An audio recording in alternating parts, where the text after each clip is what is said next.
السلام علیکم خوږو ملګرو په دې هیله چې ټول به راته روغ او جوړې. زه یم سردار ولي آریان د ټیکنیکل آریان یوټیوب چینل څخه. په نننۍ ویډیو کې به زه تاسو ته وښیم څنګه کولی شئ خپل پخواني عکسونه چې کومونه ډیلیټ شوي هغه بیرته په ډېره اسانۍ سره لاسته راوړو. ملګرو که چېرې تاسو څخه ډېر مخکې هم عکسونه ډیلیټ شي یا یو کال مخکې یا هم هر څومره موده څخه مخکې تاسو څخه ډیلیټ شوي یا تاسو په ناپامۍ کې ډیلیټ کړي هم تاسو قصداً ډیلیټ کړي، نو په نننۍ ویډیو کې تاسو د هغه طریقه درته وښیم. هغه طریقه تاسو په خپل موبایل کې وکړئ، انشاءالله ستاسو عکسونه ټول بیرته خپل موبایل ته راشي. نو ملګرو مخکې د زه ویډیو شروع کوم تاسو خواهش کوم تر څو زما یوټیوب چینل سره سبسکرایب کړئ، په څنګ کې د ګنټۍ نښان وهئ تر څو زما هره ویډیو ټول د مخه لومړی تر تاسو در ورسیږي. او ملګرو که چېرې مو ویډیو خوښ نو خامخا یې سره لایک کړئ، ځکه موږ په خپل یوټیوب چینل کې هره ورځ داسې خوندورې ویډیوګانې اپلوډ کوو تر څو تاسې تر سالمه ګټه واخلئ. نو زه ملګرو د ویډیو طرف ویډیو شروع کوم او تاسو ته یې په طریقه درښیم. د دې لپاره تاسو سمپل یو اپلیکیشن ته ضرورت ده. هغه اپلیکیشن لینک به زه انشاءالله د ویډیو په ډسکرپشن کې درکوم چې تاسو په ډېره اسانۍ سره کولی شئ ډاونلوډ کړئ. هغه اپلیکیشن نوم ده ډسکټینجر.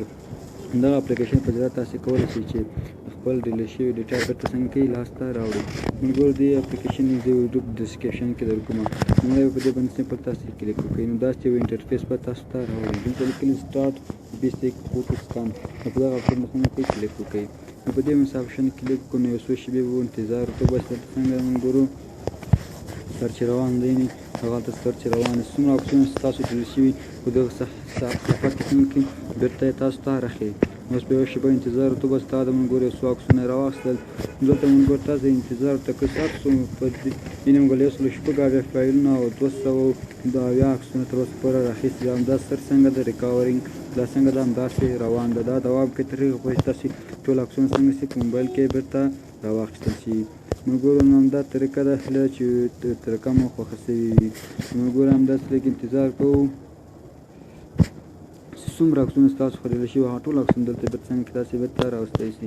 ملګرو دا عکسونه زه نور ډېر کته نشم بویلی ځکه څو مشکلات له وجې نو همدا طریقه صحیح ده چې ویډیو مو خوښوي. او مثلا اوس که غواړئ چې دا خپل ګیلري ته سیو کړئ نو دا به څنګه سیو کوئ؟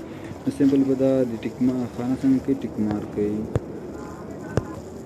نو ملګرو خانه مو سره کړل ټیک مارک، دا درې دانې ډاټ چې دي دا اپشن باندې سره کلیک وکړئ. دا درې ډاټ مو څخه لیکلي سیو ډیس فایل، دا اپشن باندې څنګه کوئ تاسې کلیک وکړئ. نو دلته به تاسو ته داسې یو انټرفیس راوړي. دلته ستاسو خوښه ده هر فایل مو څه خوښ وي هغه فایل ورته انتخاب کړئ.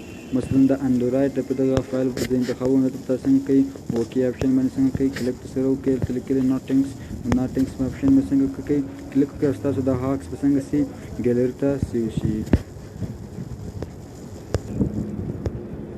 دا د ملګرو سر څنګه له اوسه پورې روان ده، 932 ته ورسېده. نو دا ملګرو زما د نن ورځې ویډیو هیله ده چې ویډیو مو د پام وړ ګرځېدلې وي. تر بیا پورې چې دا څخه خوندوره ویډیو تاسو ته مدد کومه پولو یا بخښونکي خدای مو سپارم. هر چېرې چې یاست الله مو مل شه.